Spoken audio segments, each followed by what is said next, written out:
Hi hello ನಮಸ್ಕಾರ ಎಲ್ರಿಗೂ. Welcome back to Vedu vlogs Kannada. ಎಲ್ಲರೂ ಹೇಗಿದ್ದೀರಾ? ಚೆನ್ನಾಗಿದ್ದೀರಾ ಅಂತ ಅಂದ್ಕೊಂಡಿದ್ದೀನಿ. ನಾನು ಕೂಡ ಚೆನ್ನಾಗಿದ್ದೀನಿ. ಗುಡ್ ಮಾರ್ನಿಂಗ್ ಎಲ್ರಿಗೂ. ಇದು ಗುರುವಾರದ ಬೆಳಗಿನ ವ್ಲಾಗು. ಟೈಮ್ ಬಂದು 6:30 ಆಗಿದೆ. ನಾನಿವತ್ತು ಲೇಟ್ ಆಯಿತು ಎದ್ದೇಳೋದು. ಬೆಳಗ್ಗೆ 5 ಗಂಟೆಗೆ ಎದ್ದೇಳಬೇಕು ಅಂದ್ಕೊಂಡೆ, ಆಗಲಿಲ್ಲ. ನಾನು ಎದ್ದೇಳೋ ಅಷ್ಟರಲ್ಲೇ ಅಮ್ಮನೇ ಮೆಟ್ಲೆಲ್ಲ ತೊಳೆದು, ಪಾರ್ಕಿಂಗೆಲ್ಲ ತೊಳೆದು, ಆಚೆ ಎಲ್ಲ ತೊಳೆದಿದ್ರು ನೋಡಿ. ಎಲ್ಲ ಪಾರ್ಕಿಂಗೆಲ್ಲ ತೊಳೆದ್ಬಿಟ್ಟಿದ್ರು ಆಲ್ರೆಡಿ. ನಾನು ಇದ್ದಿದ್ದು ಲೇಟ್ ಆಯ್ತಲ್ಲ, ಸೊ ಅದಕ್ಕೆ ಹಾಗೆ ನಾನು ಅದೆಲ್ಲ ತೊಳೆದಿದ್ರಲ್ಲ, ನಾನೆಲ್ಲ ಬಾಗಿಲಿಗೆ ರಂಗೋಲಿ ಎಲ್ಲ ಹಾಕ್ಕೊಂಬಂದೆ. ರಂಗೋಲಿ ಇಟ್ಬಿಟ್ಟು ಇಲ್ಲಿ ಬಂದು ಬಾಗಿಲು ಹೊಸ್ಲಿಗೆಲ್ಲ ಅರಿಶಿನ ಕುಂಕುಮ ಇಟ್ಟು ಹೂವು ಎಲ್ಲ ಇಟ್ಟಿದ್ದೀನಿ.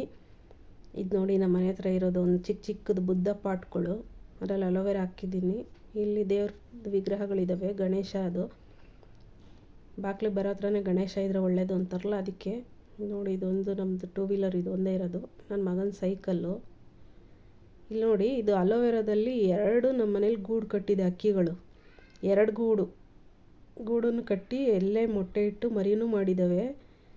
ಈಗ ನೋಡಿ, ಇದು ಹೊರಗಡೆ ಬಂದು ಎದುರುಗಡೆ ಇರೋದು ಸ್ಕೂಲು, ನಮ್ಮ ಮನೆ ಹತ್ರ ಇರೋ ಸ್ಕೂಲು. ಇದು ಸುತ್ತಮುತ್ತ ನೋಡಿ ಎಲ್ಲ ರಂಗೋಲಿ ಎಲ್ಲ ಹಾಕ್ಬಿಟ್ಟು ಬಂದಿದ್ದೀನಿ. ಇನ್ನು ಮುಂದಿನ ಕೆಲಸ ಸ್ಟಾರ್ಟ್ ಮಾಡ್ಕೊಬೇಕು. ಲೇಟಾಗೋಯ್ತು ಇದ್ದಿದ್ದಂದು ಇವತ್ತು.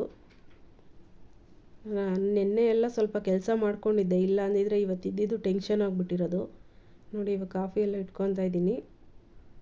ಆಚೆ ಎಲ್ಲ ಕ್ಲೀನ್ ಮಾಡಿಬಿಟ್ಟು ಬಂದ ತಕ್ಷಣ ಕಾಫಿ ಕುಡಿದ್ಬಿಟ್ಟು ಇನ್ನು ಮಿಕ್ಕಿದ ಕೆಲಸಗಳನ್ನೆಲ್ಲ ಸ್ಟಾರ್ಟ್ ಮಾಡ್ಕೊತೀನಿ. ಇನ್ನೊಂದು ಕಡೆ ಸಾರು ನೈಟ್ ಮಾಡಿಕ್ಕಿದ್ನಲ್ಲ, ಸಾಂಬಾರೆಲ್ಲ ಬಿಸಿ ಮಾಡ್ಕೊತಾ ಇದ್ದೀನಿ. ಸಾಂಬಾರೆಲ್ಲ ಬಿಸಿಗೆ ಇಟ್ಬಿಟ್ಟು ಕಾಫಿ ಮಾಡ್ಕೊಂಡು, ನಾನು ಸಾಂಬಾರು ಬಿಸಿಗೆ ಇಟ್ಬಿಟ್ಟು ಕಾಫಿ ಮಾಡೋ ಅಷ್ಟರಲ್ಲಿ ಸಾಂಬಾರು ಕುದ್ದಿರುತ್ತೆ. ಈ ಕಡೆ ಕಾಫಿ ಎಲ್ಲ ಹಾಕ್ಕೊಂಡು ಸಾಂಬಾರು ಆಫ್ ಮಾಡಿಬಿಟ್ಟು ಹೋಗಿ ಕಾಫಿ ಕುಡ್ಕೊತೀನಿ. ಕಾಫಿ ಕುಡಿದ್ಬಿಟ್ಟು ಇನ್ನು ಮಿಕ್ಕಿದ ಕೆಲಸನ ಸ್ಟಾರ್ಟ್ ಮಾಡ್ಕೊತೀನಿ. ನಮ್ಮ ಮನೆಯವ್ರು ಬೇರೆ ಬೆಳಗ್ಗೆ ಏನು ಕಾಫಿ ಕುಡಿಯೋಲ್ಲ. ನಾನು ನಮ್ಮಮ್ಮ ಅಷ್ಟೇ ಕಾಫಿ ಕುಡಿಯೋದು. ನನ್ನ ಮಗಂಗೆ ಹಾಲೇನು ಕೊಡೋದಿಲ್ವಲ್ಲ, ಅದಕ್ಕೆ ಬೆಳಗ್ಗೆ ಕಾಫಿ ಅಷ್ಟೇ. ಬೇಕು ಅಂದರೆ ಅವ್ರು ಏನಾರು ಆಮೇಲೆ ಬೇಕಾದ್ರೆ ಮಾಡ್ಕೊಡ್ತೀನಿ. ಬೆಳಗ್ಗೆನೇ ಕುಡಿಯೋದು ನಾನು ನಮ್ಮಮ್ಮ ಅಷ್ಟೇ. ಇವಾಗ ನೋಡಿ ಕಾಫಿ ಎಲ್ಲ ಆಯಿತು. ಸ್ವಲ್ಪ ಎಕ್ಸ್ಟ್ರಾನೇ ಆಗೋಯ್ತು, 3 ಲೋಟ ಕಾಫಿ ಆಗೋಯ್ತು. ಅದು ಹಂಗೆ ಒಂದು ಕಡೆ ಎತ್ತಿಟ್ಬಿಟ್ಟು ಅಮ್ಮಂಗೆ ಕೊಟ್ಟು ನಾನು ಕುಡಿದೆ. ಆಮೇಲೆ ಇನ್ನೂ ಸ್ವಲ್ಪ ಕೆಲಸ ಇತ್ತು. ತಿಂಡಿಗೆ ಏನು ಮಾಡೋದು ಅಂತ ಗೊತ್ತಾಗಲಿಲ್ಲ.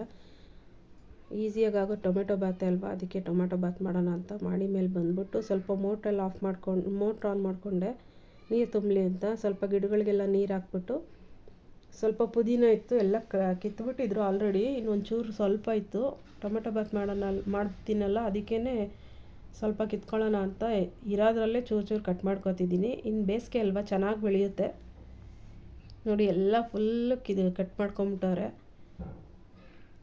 ಇಷ್ಟೇ ಸಿಕ್ಕಿದ್ದು, ಸಾಕು ಸದ್ಯಕ್ಕೆ ಟೊಮೆಟೊ ಬಾತಿಗೆ ಸಾಕು ಇಷ್ಟು. ನಾನು ಸಿಂಪಲಾಗಿ ಮಾಡೋಣ ಅಂತ ಎಲ್ಲ ಹಂಗೆ ಹಚ್ಚಿಟ್ಕೊಂಡು ಮಾಡ್ತಾರಲ್ಲ, ಆ ಥರ ಮಾಡ್ಕೊತೀನಿ. ಏನು ರುಬ್ಬಿ ಏನು ಮಾಡೋಕ್ಕೋಗೋದಿಲ್ಲ. ಅಲ್ಲಿ ನೀರೆಲ್ಲ ತುಂಬಿಸಿ ಪಾಟ್ಗೆಲ್ಲ ನೀರೆಲ್ಲ ಹಾಕ್ಬಿಟ್ಟು ಕೆಳಗಡೆ ಬಂದು ಪುದೀನ ತಂದಿದ್ನಲ್ಲ, ಅದೆಲ್ಲ ಸ್ವಲ್ಪ ನೀಟಾಗಿ ನೆನೆ ಹಾಕ್ಕೊಂಡು ಇಟ್ಕೊಂಡಿದ್ದೀನಿ. ಅದು ತೊಳ್ಕೊಂಡು ನೆನೆ ಹಾಕಿಟ್ಟಿದ್ದೀನಿ. ಸ್ವಲ್ಪ ಮಣ್ಣಿನ ಏನಾರು ಇದ್ದರೆ ಎಲ್ಲ ಇದಾಗಲಿ ಅಂತ. ಇನ್ನೊಂದು ಕಡೆ ಟೊಮೆಟೊ ಬಾತ್ಗೆಲ್ಲ ರೆಡಿ ಮಾಡ್ಕೊತಿದ್ದೀನಿ. ಈರುಳ್ಳಿ, ಮೆಣಸಿನ್ಕಾಯಿ, ಟೊಮೆಟೊ ಎಲ್ಲ ಕಟ್ ಮಾಡ್ಕೊತೀನಿ. ಈರುಳ್ಳಿ ಸಿಪ್ಪೆ ಅವನ್ನೆಲ್ಲ ಹಂಗೆ ಡೈರೆಕ್ಟ್ ಶಿಂಕಲ್ಲಿ ಹಾಕಿದ್ದೀನಿ. ಆಮೇಲೆಲ್ಲ ಶಿಂಕಿಂದ ಒಟ್ಟಿಗೆ ಎಲ್ಲ ಕಸ ತುಂಬಿದ್ಮೇಲೆ ಎತ್ಕೊಂಡು ಒಟ್ಟಿಗೆ ಒಂದು ಪ್ಲೇಟ್ಗೆ ಹಾಕ್ಬಿಟ್ಟು ಆಚೆ ಹಾಕ್ಬಿಡ್ತೀನಿ. ಇಲ್ಲಾಂದರೆ ಆ ಕಡೆ ಈ ಕಡೆ ಎಸೆದ್ರೆ ಅದೇ ಒಂದು ಸ್ವಲ್ಪ ಗಲೀಜಾಗಿ ಹೋಗುತ್ತೆ. ಅದಕ್ಕೇ ಶಿಂಕಲ್ಲೇ ನಾನೆಲ್ಲನೂ ಹಂಗೆ ಈರುಳ್ಳಿ ಸಿಪ್ಪೆ ಎಲ್ಲ ಬಿಡಿಸ್ಕೊಂಡು, ಬೆಳ್ಳುಳ್ಳಿ ಸಿಪ್ಪೆ ಎಲ್ಲ ಒಟ್ಟಿಗೆ ಅದರಲ್ಲೇ ಹಾಕ್ಬಿಡ್ತೀನಿ. ಎಲ್ಲ ಕಸ ತುಂಬಿದ ತಕ್ಷಣ, ಅಂದರೆ ಟಿಫನ್ ಆದ ತಕ್ಷಣ ತೊಗೊಂಡೋಗಿಬಿಟ್ಟು ಆಚೆ ಹಾಕ್ಬಿಡ್ತೀನಿ ನೋಡಿ. ಈರುಳ್ಳಿ ಎಲ್ಲ ಕಟ್ ಮಾಡಿಕೊಂಡೆ, ಟೊಮೆಟೊ ಕಟ್ ಮಾಡ್ಕೊಂಡಿದ್ದೀನಿ. ಹಸಿರು ಮೆಣಸಿನ್ಕಾಯಿ ಸ್ವಲ್ಪ ರುಚಿಗೆ ಅಷ್ಟೇ ನಾನು ಹಸಿರು ಮೆಣಸಿನ್ಕಾಯಿ ಹಾಕ್ಕೊತಿದ್ದೀನಿ. ಅಚ್ಕಾರದ ಪುಡಿ ಹಾಕ್ಕೊತೀನಿ, ಒಂದು ಸ್ವಲ್ಪ ಟೇಸ್ಟ್ ಇರಲಿ ಅಂದ್ಬಿಟ್ಟು ಅಷ್ಟೇ ಹಸಿರು ಮೆಣಸಿನ್ಕಾಯಿನ ಕಟ್ ಮಾಡ್ಕೊಂಡಿದ್ದೀನಿ. ಇವಾಗ ಸಿಂಪಲಾಗಿ ಮಾಡ್ಕೊತೀನಿ ಅಷ್ಟೇ ಟೊಮೆಟೊ ಬಾತನ್ನ. ಇನ್ನೊಂದು ಕಡೆ ಒಂದು ಸ್ವಲ್ಪ ಅಕ್ಕಿ ಹಾಕ್ಕೊಂಡು ನೆನೆಸಿಟ್ಕೊತೀನಿ. ನೆನೆಸಿಟ್ಕೊಂಡ್ರೆ ಚೆನ್ನಾಗಾಗುತ್ತೆ, ಸಾಫ್ಟಾಗಿ ಮೃದುವಾಗಿ, ಅಂದರೆ ಉದ್ರಾಗಿ ಚೆನ್ನಾಗಾಗುತ್ತೆ ನೋಡಿ. ಟೊಮೆಟೊ ಎಲ್ಲ ಕಟ್ ಮಾಡ್ಕೊಂಡಿದ್ದಾಯಿತು. ಇವಾಗ ಅಕ್ಕಿನ ಸ್ವಲ್ಪ ನೆನೆ ಆಮೇಲೆ ಇದು ಬಟಾಣಿನ ಸ್ವಲ್ಪ ಎಲ್ಲ ಇತ್ತಲ್ಲ, ಅದನ್ನೆಲ್ಲ ಫ್ರೀಝರ್ಲಿ ಇಟ್ಟಿದ್ದೆ. ಹಸಿ ಬಟಾಣಿನ ಅದನ್ನೆಲ್ಲ ತೆಗೆದಿಟ್ಕೊಂಡು ಅದನ್ನು ನೆನೆಹಾಕಿ ಇಟ್ಕೊಂಡಿದ್ದೀನಿ. ಇನ್ನೊಂದು ಕಡೆ ಶುಂಠಿ, ಬೆಳ್ಳುಳ್ಳಿ, ಸ್ವಲ್ಪ ಚಕ್ಕೆ ಲವಂಗ ಅದನ್ನು ತರ್ತರಿಯಾಗಿ ರುಬ್ಕೊಂಡಿದ್ದೀನಿ. ತುಂಬ ಫೈನ್ ಪೇಸ್ಟ್ ಏನು ಮಾಡಿಲ್ಲ, ತರ್ತರಿಯಾಗಿ ರುಬ್ಕೊಂಡಿದ್ದೀನಿ. ತರ್ತರಿಯಾಗಿ ರುಬ್ಕೊಂಡ್ರೆ ಟೇಸ್ಟ್ ಒಂಥರ ಚೆನ್ನಾಗಿರುತ್ತೆ. ಅದಕ್ಕೇ ನೋಡಿ, ಇವಾಗ ಈರುಳ್ಳಿ, ಟೊಮೆಟೊ, ಹಸಿರು ಮೆಣಸಿನ್ಕಾಯಿ, ಪುದೀನ, ಇನ್ನೊಂದು ಕಡೆ ಬಟಾಣಿ, ನೆನೆಸಿಟ್ಕೊಂಡಿರೋ ಅಕ್ಕಿ, ಮತ್ತು ತರ್ತರಿಯಾಗಿ ಪೇಸ್ಟ್ ಮಾಡ್ಕೊಂಡಿರೋ ಬೆಳ್ಳುಳ್ಳಿ ಮತ್ತು ಶುಂಠಿ, ಮತ್ತು ಇನ್ನೊಂದು ಇದು ಚಕ್ಕೆ ಲವಂಗ, ಅಷ್ಟನ್ನು ನಾನು ಪೇಸ್ಟ್ ಮಾಡಿಟ್ಕೊಂಡಿದ್ದೀನಿ. ಪೇಸ್ಟ್ ಅಂದರೆ ಸ್ವಲ್ಪ ತರ್ತರಿಯಾಗಿ ರುಬ್ಕೊಂಡಿದ್ದೀನಿ. ಇನ್ನೊಂದು ಕಡೆ ಪಲಾವ್ ಸಾಮಾನುಗಳು ಏನೇನಿರುತ್ತೋ ಅದನ್ನು ತೆಗೆದಿಟ್ಕೊಂಡಿದ್ದೆ. ಇದು ಕುಕ್ಕರ್ ಇಟ್ಬಿಟ್ಟು ಎಣ್ಣೆ ಬಿಸಿ ಆದಮೇಲೆ ನಾವು ಪಲಾವ್ ಸಾಮಾನು ಏನೇನಿರುತ್ತೋ ಅದನ್ನೆಲ್ಲ ಹಾಕ್ಕೋತೀನಿ. ಅದೇ ಎಲೆ, ಚಕ್ರ ಮೊಗ್ಗು ಅವೆಲ್ಲ ಬರ್ತಾವಲ್ಲ, ಮರಾಠಿ ಮೊಗ್ಗು ಅವೆಲ್ಲ, ಮತ್ತು ಇದು ಡ್ರೈ ಮೆಂತ್ಯ ಸೊಪ್ಪು, ಅದನ್ನೆಲ್ಲ ಹಾಕ್ಕೊಂಡು ಫ್ರೈ ಮಾಡ್ಕೊತೀನಿ. ಒಂದು 2 ಮಿನಿಟ್ಸ್ ಫ್ರೈ ಆದ ತಕ್ಷಣವೇ ಇನ್ನೊಂದು ಸಲ ಈರುಳ್ಳಿ ಮತ್ತು ಹಸಿರು ಮೆಣಸಿನ್ಕಾಯಿ ಇತ್ತಲ್ಲ ಅದನ್ನೆಲ್ಲ ಹಾಕ್ಕೊಂಡು ಚೆನ್ನಾಗಿ ಫ್ರೈ ಮಾಡ್ಕೊಬೇಕು. ಅದು ಅಂದರೆ ಸ್ವಲ್ಪ ಚೆನ್ನಾಗಿ ಫ್ರೈ ಆಗಬೇಕು, ಗೋಲ್ಡನ್ ಬ್ರೌನ್ ಬರೋ ತನಕ ಈರುಳ್ಳಿ ಫ್ರೈ ಆದರೆ ಹಸಿ ವಾಸನೆ ಇರಲ್ಲ, ಟೇಸ್ಟ್ ಚೆನ್ನಾಗಿ ಬರುತ್ತೆ. ಅದಾದಮೇಲೆ ಟೊಮೆಟೊ ಇತ್ತಲ್ಲ, ಟೊಮೆಟೊನೂ ಹಾಕ್ಕೋತಾಯಿದ್ದೀನಿ. ಟೊಮೆಟೊನೂ ಚೆನ್ನಾಗಿ ಹಾಕ್ಕೊಂಡು ಅದನ್ನು ಫ್ರೈ ಮಾಡ್ಕೊಬೇಕು. ಸ್ವಲ್ಪ ಉಪ್ಪು ಹಾಕ್ಕೊಂಡಿದ್ದೀನಿ ಬೇಗ ಫ್ರೈ ಆಗಲಿ ಅಂತ. ಹಾಗೆ ಸ್ವಲ್ಪ ಬಟಾಣಿ, ಹಸಿ ಬಟಾಣಿ ಎಷ್ಟು ಕಡಿಮೆ ಇತ್ತು ತಂದ್ಬಿಟ್ಟು ಎಲ್ಲ ಫ್ರೀಝರಲ್ಲಿ ಎಲ್ಲ ಬಿಡಿಸ್ಬಿಟ್ಟು ಫ್ರೀಝರಲ್ಲಿ ಸ್ಟೋರ್ ಮಾಡಿ ಇಟ್ಕೊಂಡಿದ್ದೀನಿ. ಅದನ್ನೆಲ್ಲನೂ ಹಾಕ್ಕೊಂಡು ಆಮೇಲೆ ನಾನು ರುಬ್ಕೊಂಡಿದ್ನಲ್ಲ ಶುಂಠಿ, ಬೆಳ್ಳುಳ್ಳಿ ಮತ್ತು ಇದು ಚಕ್ಕೆ ಲವಂಗದ್ದು ತರ್ತರಿಯಾಗಿ ರುಬ್ಕೊಂಡಿದ್ನಲ್ಲ ಆ ಪೇಸ್ಟ್ನ ಹಾಕ್ಕೊತಾ ಇದ್ದೀನಿ. ಅದು ತರ್ತರಿಯಾಗಿ ರುಬ್ಕೊಳ್ಳೋದ್ರಿಂದ ಟೇಸ್ಟ್ ಚೆನ್ನಾಗಿ ಬರುತ್ತೆ. ಬೇಕಂದರೆ ನೀವು ಕಲ್ಲಲ್ಲಿ ಕುಟ್ಕೊಬೋದು. ಸ್ವಲ್ಪ ಟೈಮ್ ಆಯಿತು ಅಂತ ಆ ಥರ ಮಾಡಿದೆ ಅಷ್ಟೇ. ಇನ್ನೊಂದು ಕಡೆ ಅರಿಶಿನ ಪುಡಿ ಮತ್ತು ಖಾರದ ಪುಡಿ, ಚಿಲ್ಲಿ ಪೌಡರು, ಅದೊಂದು ಸ್ವಲ್ಪ ಧನಿಯಾ ಪುಡಿ ಸ್ವಲ್ಪ ಹಾಕ್ಕೊಂಡು ಚೆನ್ನಾಗಿ ಫ್ರೈ ಮಾಡ್ಕೊತಾ ಇದ್ದೀನಿ. ಧನಿಯಾ ಪುಡಿ 1 ರಿಂದ 1.5 ಸ್ಪೂನ್ ಅಷ್ಟು ಹಾಕ್ಕೊತಾ ಇದ್ದೀನಿ. ಅದನ್ನು ನೀಟಾಗಿ ಎಣ್ಣೆಲೇ ಫ್ರೈ ಮಾಡಿಕೊಂಡು ಒಂದು 5 ರಿಂದ 10 ನಿಮಿಷ ಎಣ್ಣೆ ಬಿಡೋ ತನಕ ಫ್ರೈ ಮಾಡಬೇಕು.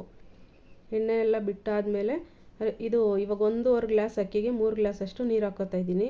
1.5 ಗ್ಲಾಸ್ ಅಷ್ಟು ಅಕ್ಕಿ ಹಾಕಿದ್ದೆ, 3 ಗ್ಲಾಸ್ ಅಷ್ಟು ನೀರು ಹಾಕಿ ಅದನ್ನು ಚೆನ್ನಾಗಿ ಕುದಿಯೋಕ್ಕೆ ಬಿಡಬೇಕು. ಸ್ವಲ್ಪ ಸಾಲ್ಟ್ ಹಾಕ್ಕೊಂಡು ರುಚಿಗೆ ತಕ್ಕಷ್ಟು ಹಾಕ್ಕೊಬೇಕು. ನಾನು ನಿಂಬೆಹಣ್ಣು ಹಾಕ್ತಿದ್ದೆ, ಇವಾಗ ಟೊಮೆಟೊನೂ ಜಾಸ್ತಿ ಹಾಕ್ಬಿಟ್ಟಿದ್ದೀನಲ್ಲ, ನಿಂಬೆಹಣ್ಣು ಹಾಕ್ಬಿಟ್ರೆ ಹುಳಿ ಆಗಿಬಿಡುತ್ತೆ ಅಂತ ನಾನು ನಿಂಬೆಹಣ್ಣೇನು ಹಾಕೋಕೆ ಹೋಗಿಲ್ಲ. ಈಗ ನೋಡಿ ಚೆನ್ನಾಗಿ ಕುದೀತಾ ಇದೆ. ಕುದಿಯೋ ಟೈಮಲ್ಲಿ ಅಕ್ಕಿ ಹಾಕ್ಕೊಬೇಕು. ನಾವು ತೊಳ್ಕೊಂಡಿದ್ದಾಗ ಸ್ವಲ್ಪ ನೀರು ಇರುತ್ತಲ್ಲ, ನೀರೆಲ್ಲ ಹಾಕ್ಕೊಬಾರ್ದು. ನೀರೆಲ್ಲ ಹಾಕೊಂಡ್ರೆ ಒಂಥರ ಟೇಸ್ಟ್ ಹಾಳಾಗಿಬಿಡುತ್ತೆ. ಅದಕ್ಕೇ ನಾನು ಆ ನೀರಿಂದೆಲ್ಲ ಬಸ್ದುಬಿಟ್ಟು ಅಕ್ಕಿ ಹಾಕ್ಕೋತಾ ಇದ್ದೀನಿ. ಅಂದರೆ ಸ್ವಲ್ಪ ತಳದಲ್ಲಿ ನೀರೆಲ್ಲ ಉಳಿದಿರುತ್ತಲ್ಲ ಅದನ್ನೆಲ್ಲ ಹಾಕೋಕ್ಕೆ ಹೋಗ್ಬಾರ್ದು. ಅದನ್ನೆಲ್ಲ ಇದು ಮಾಡಿಕೊಂಡು ಡ್ರೈ ಮಾಡಿರೋ ಅಕ್ಕಿ ಹಾಕ್ಕೊತಾ ಇದ್ದೀನಿ. ಇವಾಗ ಅದೆಲ್ಲ ಅಕ್ಕಿ ಹಾಕ್ಕೊಂಡು ಒಂದು 5 ನಿಮಿಷ ಚೆನ್ನಾಗಿ ಕುದಿಸ್ಬೇಕು. ಉಪ್ಪು ಖಾರ ಹೊಂದ್ಕೊಂಡಿದೆಯಾ ಅಂತ ಸ್ವಲ್ಪ ಟೇಸ್ಟ್ ನೋಡ್ಬಿಟ್ಟು ಆಮೇಲೆ ಕುಕ್ಕರ್ಲಿ ಕ್ಲೋಸ್ ಮಾಡೋದು. ಇಲ್ಲಾಂದರೆ ಉಪ್ಪು ಕಮ್ಮಿ ಆಗೋದ್ರೆ ಆಮೇಲೆ ತಿನ್ನೋಕ್ಕೆ ಒಂಥರ ಚೆನ್ನಾಗಿರಲ್ಲ. ಇವಾಗ ನೋಡಿ ಕುದಿಯೋ ಟೈಮಲ್ಲಿ ಉಪ್ಪು ಖಾರ ಟೇಸ್ಟ್ ನೋಡ್ಕೊಂಬಿಟ್ಟು ಲಿಡ್ ಕ್ಲೋಸ್ ಮಾಡಿದ್ರೆ ಒಂದು ವಿಜಿಲ್ ತೊಗೊಂಡ್ರೆ ಟೊಮೆಟೊ ಬಾತ್ ರೆಡಿ ಆಗುತ್ತೆ. ಟೊಮೆಟೊ ಬಾತ್ ಅಂದರೆ ರೈಸ್ ಬಾತ್ ಥರ ಇದು, ಈಸಿಯಾಗಿ ಬೇಗ ಮಾಡ್ಕೊಳ್ಳೋದು. ನಾನು ರುಬ್ಬಿ ಮಾಡ್ತೀನಿ ಒಂದೊಂದು ಸಲ ಈ ಥರ ಮಾಡ್ಕೊತೀನಿ. ಈಗ ನೋಡಿ ಕುಕ್ಕರ್ ಲಿಡ್ ಕ್ಲೋಸ್ ಮಾಡ್ತಾಯಿದ್ದೀನಿ. ಒಂದು ವಿಜಿಲ್ ಅಷ್ಟೇ, ಒಂದು ವಿಜಿಲ್ ತೊಗೊಂಡ್ರೆ ಟೊಮೆಟೊ ಬಾತ್ ರೆಡಿ ಆಗುತ್ತೆ. ಈ ಕಡೆ ಅಲ್ಲಿ ಟೊಮೆಟೊ ಬಾತ್ ಇಟ್ಬಿಟ್ಟು ಇನ್ನೊಂದು ಕಡೆ ಕಸ ಎಲ್ಲ ಗುಡಿಸ್ಕೊಂಬರ್ತಾಯಿದ್ದೀನಿ. ನೆನ್ನೆ ಅರ್ಧ ಕೆಲಸ ಮಾಡ್ಕೊಂಡಿದ್ದೆ, ಇನ್ನು ಅರ್ಧ ಕೆಲಸ ನೆನ್ನೆ ಮಾಡಿದ್ರೂ ಇಷ್ಟು ಕೆಲಸ ಐತೆ ನೋಡಿ. ಆ ಕಡೆ ಕಸ ಎಲ್ಲ ಗುಡಿಸ್ಬಿಟ್ಟು ಬಂದು ಈ ಕಡೆ ಅಂಗಡಿಗೆ ಹೋಗ್ಬಿಟ್ಟು ಹಾಲು ಮತ್ತು ಮೊಸರು, ಈ ನನ್ನ ಮಗ ಕುರ್ಕುರೆ ಕೇಳಿದ್ದ, ಅದೊಂದು ತೊಗೊಂಬಂದೆ. ಮತ್ತು ಇದು ತುಪ್ಪದ ಬತ್ತಿ ಮಾಡ್ಕೊಳ್ಳೋಕ್ಕೆ ಬತ್ತಿ ತೊಗೊಂಬಂದಿದ್ದೀನಿ. ಇವತ್ತು ಗುರುವಾರ ಅಲ್ವಾ, ರಾಯರಿಗೆ ತುಪ್ಪದ ದೀಪ ಹಚ್ತೀನಲ್ಲ ಅದಕ್ಕೇ. ಮತ್ತು ಇದು ಧೂಪ, ಚಿಕ್ಕದು ಧೂಪ ಬರುತ್ತಲ್ಲ ಅದು ಡೈಲಿ ಹಚ್ಚೋದಕ್ಕೆ. ಇದು ದೊಡ್ಡದು ಒಂದು ಧೂಪ ಬರುತ್ತಲ್ಲ ಅದು ಗುರುವಾರದೊತ್ತು ಹಚ್ಚಿ ಮನೆಯೆಲ್ಲನೂ ಅಂದರೆ ಸಾಂಬ್ರಾಣಿ ಹೊಗೆ ಕೊಡ್ತಾರಲ್ಲ ಆ ಥರ ಕೊಡೋದಕ್ಕೆ, ಪಾಸಿಟಿವ್ ಎನರ್ಜಿ ಬರಲಿ ಅಂತ. ಅದು ವಾರದಲ್ಲಿ ಒಂದು 2-3 ಸಲ ಹಚ್ತೀನಿ. ಒಂದು ಶುಕ್ರವಾರ, ಗುರುವಾರ, ಇನ್ಯಾವ್ದಾದ್ರು ಮಂಗಳವಾರ ಆ ಟೈಮಲ್ಲಿ ಒಂದು ಸಲ ಫುಲ್ ಹೊಗೆ ಇದು ಮಾಡೋದಕ್ಕೆ ಯೂಸ್ ಮಾಡ್ತೀನಿ ದೊಡ್ಡ ಧೂಪನ. ಮತ್ತು ದೀಪಕ್ಕೆ ಎಣ್ಣೆ ಬೇಕಿತ್ತು, ಅದೊಂದು ತೊಗೊಂಬಂದಿದ್ದೀನಿ. ತುಪ್ಪದ ದೀಪ ರಾಯರಿಗೆ ತುಂಬ ಇಷ್ಟ, ಅದಕ್ಕೇ ಅದನ್ನು ನಾನು ಗುರುವಾರದೊತ್ತು ತುಪ್ಪದ ದೀಪ ಹಚ್ತೀನಿ. ಅಂದರೆ ತುಪ್ಪದ ದೀಪ ಅಂದರೆ ತುಪ್ಪದ ಬತ್ತಿ ಹಾಕ್ಬಿಟ್ಟು ಹಚ್ತಾರಲ್ಲ, 3 ಬತ್ತಿ ಹಾಕ್ಬಿಟ್ಟು ಹಚ್ತೀನಿ. ಅದನ್ನೆಲ್ಲ ಎತ್ತಿಟ್ಬಿಟ್ಟು ಫ್ರಿಜ್ಗೆ ಹಾಲು ಮೊಸರೆಲ್ಲ ಎತ್ತಿಟ್ಬಿಟ್ಟು ಇವಾಗೆಲ್ಲ ನೆಲ ಒರೆಸ್ಕೊತಾ ಇದ್ದೀನಿ. ಆ ಕಡೆ ಕುಕ್ಕರ್ ವಿಜಿಲ್ ಕೂಗ್ತು. ಈ ಕಡೆ ನೋಡಿ ಇವಾಗ ನೆಲ ಒರೆಸಿ ನಿನ್ನೆ ಇವತ್ತು ಅಂದರೆ ನಾನು ಗುರುವಾರದೊತ್ತು ಪ್ರತಿ ಗುರುವಾರ ಎಲ್ಲನೂ ತೆಗೆದುಬಿಟ್ಟೇ ಇದು ಫರ್ನಿಚರ್ ಮೇಲಿಂದ, ಹಾಸಿಗೆ ಮೇಲಿಂದ, ದಿವಾನದ ಮೇಲಿಂದ ಎಲ್ಲನೂ ಬೆಡ್ ಸ್ಪ್ರೆಡ್ಗಳೆಲ್ಲ ತೆಗೆದ್ಬಿಟ್ಟು ಒಗ್ಯಕ್ಕೆ ಹಾಕ್ಬಿಡ್ತೀನಿ. ಆಮೇಲೆ ಇವಾಗ ಒಗ್ದಿರೋದೆಲ್ಲನೂ ಹಾಕ್ಕೊಂಬರ್ತೀನಿ. ಇದು ಪ್ರತಿ ಗುರುವಾರ ನಾನು ಮಾಡ್ತೀನಿ ಈ ಥರ. ಅದು ವಾರ ಮಾಡೋ ದಿವಸ ಈ ಥರ ಹಂಗಂಗೆ ಇಟ್ಕೊಂಡು ಪೂಜೆ ಮಾಡೋಕ್ಕೆ ಇಷ್ಟ ಆಗಲ್ಲ. ಅದಕ್ಕೇ ಎಲ್ಲನೂ ಕ್ಲೀನ್ ಮಾಡಿಕೊಂಡು ಎಲ್ಲ ತೊಳೆದ್ಬಿಟ್ಟು ಒಗ್ದಿರೋವನ್ನೇ ಹಾಕ್ಕೊತೀನಿ. ಈ ಕಡೆ ನೋಡಿ ಇನ್ನೊಂದು ಕಡೆ ದಿವಾನದೆಲ್ಲನೂ ಹಾಸ್ಕೊತಾ ಇದ್ದೀನಿ. ಅದೆಲ್ಲ ಹಾಸ್ಬಿಟ್ಟು ನಮ್ಮ ಮನೆಯವ್ರು ಸ್ನಾನಕ್ಕೆ ಹೋಗಿದ್ದಾರೆ. ಸ್ನಾನ ಮುಗಿಸ್ಕೊಂಬಂದ್ಮೇಲೆ ನಾನು ಸ್ನಾನಕ್ಕೆ ಹೋಗಿ ಆಮೇಲೆ ದೇವ್ರ ಮನೆಯದೆಲ್ಲನೂ ಹೂವು ಎಲ್ಲ ಇಟ್ಟು ಪೂಜೆ ಮಾಡ್ಕೊಬೇಕು. ನಿನ್ನೆ ಜಸ್ಟ್ ನಾನು ದೇವ್ರ ಸಾಮಾನೆಲ್ಲ ತೊಳ್ಕೊಂಡಿದ್ದೆ ಅಷ್ಟೇ. ನಾನೇನು ದೀಪಕ್ಕೆ ಬತ್ತಿ ಏನೂ ಹಾಕಿರಲಿಲ್ಲ ಮತ್ತು ದೇವ್ರ ಫೋಟೋ ಕುಂಕುಮ ಏನೂ ಇಟ್ಟಿರಲಿಲ್ಲ. ಎಲ್ಲನೂ ಇವಾಗ ಮಾಡ್ಕೊತೀನಿ. ಇವಾಗೆಲ್ಲ ಆಸಾಯಿತು ನೋಡಿ. ಅದನ್ನು ಇವಾಗ ನೋಡಿ ಕುಕ್ಕರ್ದು ಸ್ವಲ್ಪ ಇದನ್ನು ಇಟ್ಟಿದ್ನಲ್ಲ ಅದೆಲ್ಲ ತಣ್ಣಗಾಗಿದೆ, ವಿಜಿಲೆಲ್ಲ ಕುಕ್ ತಣ್ಣಗಾಗಿದೆ. ಅದೆಲ್ಲ ಮಿಕ್ಸ್ ಮಾಡಿಕೊಟ್ಟು ನನ್ನ ಮಗನಿಗೆ ಟಿಫನ್ ಹಾಕ್ಕೊಡ್ತಾಯಿದ್ದೀನಿ. ಹಾಗೆ ಸ್ವಲ್ಪ ಒಂದು ಲಂಚ್ ಬಾಕ್ಸ್ಗಳೆಲ್ಲ ಇತ್ತಲ್ಲ ಅದನ್ನೆಲ್ಲ ಫಿಲ್ ಮಾಡಿಕೊಡ್ತೀನಿ. ಜಾಸ್ತಿ ಆಗೋಯ್ತು ಅಂದರೆ ಅಕ್ಕಿ ನೆನೆ ಹಾಕಿದಷ್ಟೂ ಚೆನ್ನಾಗಿ ಜಾಸ್ತಿ ಆಗುತ್ತೆ, ಅನ್ನನೂ ಜಾಸ್ತಿ ಆಗುತ್ತೆ, ಉದ್ರದ್ರಾಗ ಚೆನ್ನಾಗೂ ಸಾಫ್ಟಾಗೂ ಆಗುತ್ತೆ. ಈಗ ನೋಡಿ ನನ್ನ ಮಗನಿಗೆ ಟಿಫನ್ ಹಾಕ್ಕೊಡ್ತಾಯಿದ್ದೀನಿ. ಅವನಲ್ಲಿ ತಿನ್ನೋ ಅಷ್ಟರಲ್ಲಿ ಅವ್ನು ತಿಂತಾ ಇರ್ತಾನೆ. ಇನ್ನೊಂದು ಕಡೆ ಲಂಚ್ ಬಾಕ್ಸ್ ಎಲ್ಲನೂ ಫಿಲ್ ಮಾಡಿಬಿಟ್ಟು ಅವನಿಗೆ ಕೊಟ್ಬಿಡ್ತೀನಿ. ನಮ್ಮ ಮನೆಯವ್ರು ಸ್ನಾನಕ್ಕೆ ಹೋಗಿದ್ದಾರೆ, ಅವ್ರು ಬಂದಮೇಲೆ ಆಮೇಲೆ ಟಿಫನ್ ಹಾಕ್ಕೊಡ್ತೀನಿ. ಇವಾಗ ನೋಡಿ ಅದನ್ನೆಲ್ಲ ನೀಟಾಗಿ ಮಿಕ್ಸ್ ಮಾಡಿಬಿಟ್ಟು ನನ್ನ ಮಗನ ಬಾಕ್ಸ್ಗೆ ಹಾಕ್ಕೊಟ್ಬಿಟ್ಟು ಮುಚ್ಚಿ ಎತ್ತಿಟ್ಬಿಡ್ತೀನಿ. ಇನ್ನು ಮಿಕ್ಕಿದ ಬೇರೆ ಕೆಲಸ ಇರುತ್ತಲ್ಲ ಅದನ್ನು ಮಾಡ್ಕೊತೀನಿ.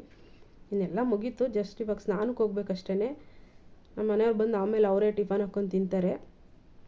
ಇವಾಗ ನೋಡಿ ಸ್ನಾನ ಮುಗಿಸ್ಕೊಂಬಂದು ದೇವ್ರ ಫೋಟೋಗೆಲ್ಲನೂ ಇವಾಗ ರಾಯರ ಫೋಟೋ ಕುಂಕುಮ ಇಡೋಂಗಿಲ್ವಲ್ಲ, ಸೊ ಅದಕ್ಕೆ ನಾನು ಗಂಧನೇ ಇಟ್ಬಿಡ್ತೀನಿ. ಕುಂಕುಮ ಏನು ಇಡೋಕ್ಕೋಗೋದಿಲ್ಲ ರಾಯರಿಗೆ. ಗಂಧಕ್ಕೆ ಸ್ವಲ್ಪ ನೀರು ಹಾಕ್ಕೊಂಡು ಅದಕ್ಕೇನೆ ನೋಡಿ ಎಲ್ಲ ಎಲ್ಲಿ ಇಡಬೇಕು ಅಲ್ಲೆಲ್ಲ ಇಟ್ಬಿಟ್ಟು ಕುಂಕುಮ ಮಾತ್ರ ಇಡೋಂಗಿಲ್ಲ ಅಂತ ಹೇಳ್ತಾರೆ. ಮತ್ತು ಇದನ್ನು ಹತ್ತಿದು ಇದು ಬರುತ್ತಲ್ಲ ಬತ್ತಿ ಒಂಥರ ಹತ್ತಿದು ಇದಾಗ್ತಾರಲ್ಲ ಅದನ್ನು ಹಾಕ್ಬಾರ್ದು ಅಂತ ಹೇಳ್ತಾರೆ. ಅದು ಅವ್ರಿಗೆ ಬಟ್ಟೆ ಹಾಕ್ದಂಗೆ ಅಂತ ಹೇಳ್ತಾರೆ. ಅದನ್ನು ನಾನು ಫಸ್ಟ್ ಹಾಕ್ತಿದ್ದೆ. ಹಿಂಗೆ ಹೇಳಿದ್ಮೇಲೆ ನಾನು ಇವಾಗ ಅದನ್ನು ನಿಲ್ಲಿಸಿದ್ದೀನಿ. ಹತ್ತಿ ಹಾರ ಅಂತ ಬರುತ್ತಲ್ಲ ಅದನ್ನು ಹಾಕೋಂಗಿಲ್ಲ. ಇವಾಗ ನೋಡಿ ಇವಾಗ ಇದು ದೇವ್ರ ಫೋಟೋಗೆಲ್ಲನೂ ಅಷ್ಟೇ ಎಲ್ಲದಕ್ಕೂ ಕುಂಕುಮಗಳೆಲ್ಲ ಇಟ್ಕೊಂಬಿಡ್ತೀನಿ. ಅದೇನೇ ಶ್ರೀಗಂಧದಿಂದನೇ ಆ ಗಂಧ ಇದೆಯಲ್ಲ ಅದರಲ್ಲೇ ಎಲ್ಲ ಇಟ್ಬಿಟ್ಟು ಮೇಲೆ ಕುಂಕುಮ ಇಟ್ಕೊಂಬರ್ತೀನಿ. ಇವತ್ತು ನನ್ನ ಸಾರನ್ನ ರಜಾ ಕೇಳಿದೆ. ನಂಗೆ ಯಾಕೋ ಓಕೆ ಇಂಟ್ರೆಸ್ಟ್ ಇರಲಿಲ್ಲ. ಅವ್ರು ರಜಾ ತೊಗೊಳ್ಳಿ ಅಂತ ಹೇಳಿದ್ರು. ಅದಕ್ಕೆ ಸ್ವಲ್ಪ ನಿಧಾನಕ್ಕೆ ಮಾಡ್ಕೊತಿದ್ದೀನಿ. ನಮ್ಮ ಮನೆಯವರು ನನ್ನ ಮಗ ಎಲ್ಲ ಹೋದರು. ಅವ್ನು ಸ್ಕೂಲ್ಗೆ ಹೋದ, ಅವ್ರು ಆಫೀಸ್ಗೆ ಹೋದರು. ಅದಕ್ಕೆ ನಿಧಾನಕ್ಕೆ ಮಾಡೋಣ ಅಂತ ಮಾಡ್ಕೊತಾ ಇದ್ದೀನಿ.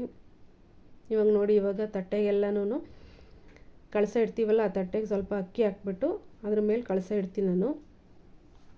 ಇವಾಗ ಅದನ್ನು ಮಾವಿನ ಎಲೆನೇ ಇಟ್ಕೊಂಡಿದ್ದೀನಿ. ನಾರ್ಮಲ್ ಎಲೆ ನಾನೇನು ಇಡೋಕ್ಕೆ ಹೋಗೋದಿಲ್ಲ. ಇವಾಗ ಬೇಸಿಗೆ ಅಲ್ವಾ, ಬೇಗ ಬೇಗ ಒಣಗೋಗ್ಬಿಡುತ್ತೆ ಅಂತ ಮಾವಿನ ಎಲೆನೇ ಇಟ್ಕೊತಾ ಇದ್ದೀನಿ. ನೋಡಿ ಇವಾಗ ಇದನ್ನು ಗಂಧ ಒಂಚೂರು ಇಟ್ಬಿಟ್ಟು ಕುಂಕುಮ ಇಟ್ಬಿಟ್ಟು ಇನ್ನು ಶಂಖ ಎಲ್ಲ ಇದಾವಲ್ಲ ಅದನ್ನೆಲ್ಲ ಇಟ್ಬಿಡ್ತೀನಿ. ಕಳಸಕ್ಕೇ ಇಟ್ಬಿಟ್ಟು ಎತ್ತಿಟ್ಬಿಟ್ಟು ಈ ಕಡೆ ದೀಪಕ್ಕೆಲ್ಲ ಎಣ್ಣೆ ಹಾಕ್ಕೊಂಡು ಇಟ್ಕೊಂಡಿದ್ದೀನಿ ಆಲ್ರೆಡಿ. ಬತ್ತಿ ಎಲ್ಲ ಹಾಕ್ಬಿಟ್ಟು ನೋಡಿ ಆ ಶಂಖ ಇಟ್ಬಿಟ್ಟು ಅಲ್ಲಿ ಶ್ರೀಕೃಷ್ಣ ಇದ್ದಾರೆ ಅದನ್ನು ಇಟ್ಬಿಟ್ಟು ಇನ್ನೂ 2 ಶಂಖ ಇತ್ತು ಅದನ್ನು ಇಟ್ಟಿದ್ದೀನಿ. ನೋಡಿ ನಾನು ಬರೀ ಇದು ಏನದು ಹುಣಸೆಹಣ್ಣಲ್ಲೇ ನಾನು ಉಜ್ಜಿರೋದು. ಬೆಳ್ಳಗೆ ಇದೆ, ಬೇರೆ ಏನೂ ಹಾಕೋದಿಲ್ಲ ನಾನು ಬೆಳ್ಳಿ ಸಾಮಾನು ತೊಳೆಯೋದಕ್ಕೆ. ಹುಣಸೆಹಣ್ಣಲ್ಲಿ ಉಜ್ಜಿಬಿಟ್ಟು ಸ್ವಲ್ಪ ಇದು ಏನದು ಸೋಪಲ್ಲಿ ಉಜ್ಜಿಬಿಟ್ರೆ ನೋಡಿ ಬೆಳ್ಳಗೆ ಆಗುತ್ತೆ. ಏನು ಯಾವುದೂ ಇದು ಹಾಕಿ ತೊಳಿಬೇಕು ಅನ್ನೋದೇನಿಲ್ಲ. ಇವಾಗ ನೋಡಿ ಕಳಸ ಎಲ್ಲ ರೆಡಿ ಮಾಡಿ ಎಲ್ಲ ಇಟ್ಟು ಹೂವು ಎಲ್ಲ ಹಾಕಿ ಈ ಕಡೆ ದೀಪ ಹಚ್ತಾಯಿದ್ದೀನಿ. ಮಾವಿನ ಎಲೆ ಇಡೋದ್ರಿಂದ ಬೇಗ ಒಣಗಲ್ಲ ಈ ಬೇಸಿಗೆಯಲ್ಲಿ. ನಾರ್ಮಲ್ ಎಲೆ ಇಟ್ಟರೆ ನಾನು ಇನ್ನೇನು ಇವತ್ತು ಇಟ್ಟಿರ್ತೀನಿ ಅಂದ್ಕೊಳ್ಳಿ, ನಾಳೆ ಅಷ್ಟೊತ್ತಾಗಲೇ ಆ ದೀಪದ ಹಬೆಗೆಲ್ಲನೂ ಒಣಗೋಗ್ಬಿಟ್ಟಿರುತ್ತೆ ಈ ಬಿಸಿಲಿಗೂ ಅದಕ್ಕೂ. ಅದಕ್ಕೇ ನಾನು ಮಾವಿನ ಎಲೆನೇ ಇಟ್ಕೊತಾ ಇದ್ದೀನಿ. ಇವಾಗ ನೋಡಿ ಉದ್ಗಡ್ಡೆ ಹಚ್ಬಿಟ್ಟು ದೀಪ ಹಚ್ಚಿ ಬೆಳಗ್ತಾಯಿದ್ದೀನಿ. ಗುರುವಾರ ಅಂದರೆ ನಮ್ಮ ಮನೆಗೆ ವಾರ. ನಾನು ಮುಂಚೆ ಶುಕ್ರವಾರ ಮಾಡ್ತಿದ್ದೆ, ಇವಾಗ ಗುರುವಾರದೊತ್ತೇ ನಾನು ಪೂಜೆ ಮಾಡ್ತಾಯಿದ್ದೀನಿ. ನಂಗೆ ರಾಯರಂದರೆ ಅಷ್ಟು ಭಕ್ತಿ ಅವ್ರ ಮೇಲೆ. ವಾರನೇ ನಾನು ಗುರುವಾರಕ್ಕೆ ಇದು ಮಾಡ್ಕೊಂಬಿಟ್ಟಿದ್ದೀನಿ, ಶಿಫ್ಟ್ ಮಾಡ್ಕೊಂಬಿಟ್ಟಿದ್ದೀನಿ. ಬೆಳಗ್ಗೆನೇ ಪೂಜೆ ಮಾಡ್ತಿದ್ದೆ. ಇವತ್ತು ರಜಾ ಕೇಳಿದ್ನಲ್ಲ, ಇರು ನಿಧಾನಕ್ಕೆ ಮಾಡ್ಕೊಳ್ಳೋಣ ಅಂತ ಒಂದು 10ರಿಂದ 10:30 11 ಗಂಟೆ ಆಯಿತು ಮಾಡೋ ಅಷ್ಟರಲ್ಲಿ. ಎಲ್ಲ ಪೂಜೆ ಮಾಡಿಬಿಟ್ಟು ಆಮೇಲೆ ತಿಂಡಿ ತಿಂದ್ಬಿಟ್ಟು ವಾಯ್ಸ್ ಓವರ್ ಕೊಡೋಣ ಅಂತ ಕೂತ್ಕೊಂಡಿದ್ದೀನಿ. ವಾಯ್ಸ್ ಓವರ್ ಕೊಡಬೇಕು. ಇವಾಗ ನೋಡಿ ತುಪ್ಪದ ಬತ್ತಿನ ಹಚ್ತಾಯಿದ್ದೀನಿ. ತುಪ್ಪದ ದೀಪ ರಾಯರಿಗೆ ತುಂಬ ಇಷ್ಟ. ಅದಕ್ಕೇ ನಾನು ಗುರುವಾರದೊತ್ತು ತುಪ್ಪದ ಬತ್ತಿನ ಹಚ್ತೀನಿ. ತುಪ್ಪ ತಂದ್ಬಿಟ್ಟು ಅದರಲ್ಲಿ ಬತ್ತಿಗಳಿರ್ತಾವಲ್ಲ ಅದನ್ನು ನೆನೆಸಿಟ್ಕೊಂಡು ಮೂರು ಮೂರು ಬತ್ತಿ ಹಾಕ್ಬಿಟ್ಟು ನಾನು ಹಚ್ತೀನಿ ಅಷ್ಟೇ. ನೋಡಿ ಈಗ ಹೂವೆಲ್ಲ ಹಾಕ್ತಾಯಿದ್ದೀನಿ. ಚಿಕ್ಕ ಚಿಕ್ಕದಾಗಿ ಒಂದೊಂದೇ ಹೂವು ಹಾಕಿದ್ದೀನಿ. ಇದು ಜಾಸ್ತಿ ಹಾರ ಅದು ಏನೂ ಹಾಕೋಕ್ಕೋಗಿಲ್ಲ. ಇವಾಗ ಬೇಸಿಗೆ ಬೇಗ ಬೇಗ ಒಣಗೋಗುತ್ತೆ. ಮತ್ತು ಇನ್ನೊಂದು ಇವತ್ತು ಹಾಕಿದ್ದು ನಾಳೆ ಬೆಳಗ್ಗೆನೇ ತೆಗೆದುಬಿಡಬೇಕು. ಮುಂಚೆ ನಾನು ಅಲ್ಲೇ ಮಾರ್ಕೆಟ್ ಹತ್ರನೇ ಕೆಲಸ ಮಾಡ್ತಿದ್ನಲ್ಲ, ಅದಕ್ಕೇ ಅಲ್ಲಿ ಹೂವು ಎಲ್ಲ ತಂದ್ಬಿಟ್ಟು ಜಾಸ್ತಿ ಜಾಸ್ತಿ ಹಾಕ್ತಿದ್ದೆ. ಈಗ ನಮ್ಮಮ್ಮ ತರೋದು, ಅದಕ್ಕೆ ಸ್ವಲ್ಪ ಸ್ವಲ್ಪನೇ ಇಡ್ತಾಯಿದ್ದೀನಿ, ಪೂಜೆ ಮಾಡ್ತಾಯಿದ್ದೀನಿ. ನೋಡಿ ಈ ಥರ ಇದೆ ನಮ್ಮನೆ ಪೂಜೆ. ಇಷ್ಟ ಆದರೆ ಲೈಕ್ ಮಾಡಿ, ಶೇರ್ ಮಾಡಿ, ಕಮೆಂಟ್ ಮಾಡಿ. ಏನಾದರೂ ಮಿಸ್ಟೇಕ್ ಇದ್ದರೆ ದಯವಿಟ್ಟು ಹೇಳಿ. ನೋಡಿ ಈ ಥರ ಇದೆ. ನಾನು ಜಾಸ್ತಿ ಪೂಜೆ ಮಾಡೋದೇನು ತೋರಿಸಿಲ್ಲ, ಎಷ್ಟು ಬೇಕೋ ಅಷ್ಟು ತೋರಿಸಿದ್ದೀನಿ ಅಷ್ಟೇ. ನೋಡಿ ಈ ಥರ ಇದೆ. ಸಿಂಗಲಾಗಿ ಒಂದು ಸ್ವಲ್ಪ ತುಳಸಿ ಇಟ್ಟಿದ್ದೀನಿ, ಒಂದೊಂದು ಹೂವು ಇಟ್ಟಿದ್ದೀನಿ ಅಷ್ಟೇ, ಜಾಸ್ತಿ ಏನೂ ಇಟ್ಟಿಲ್ಲ. ತುಳಸಿ ಹಾರ, ಹೂವು, ಮೂರು ಥರ ಹೂವು ಎಲ್ಲ ಹಾಕ್ತಿದ್ದೆ ಮುಂಚೆ. ಇವಾಗ ಅಮ್ಮ ತರ್ತಾರಲ್ಲ ಹೂವನ್ನ, ಅದಕ್ಕೆ ಸ್ವಲ್ಪನೇ ಹಾಕ್ತಾಯಿದ್ದೀನಿ. Thank you so much.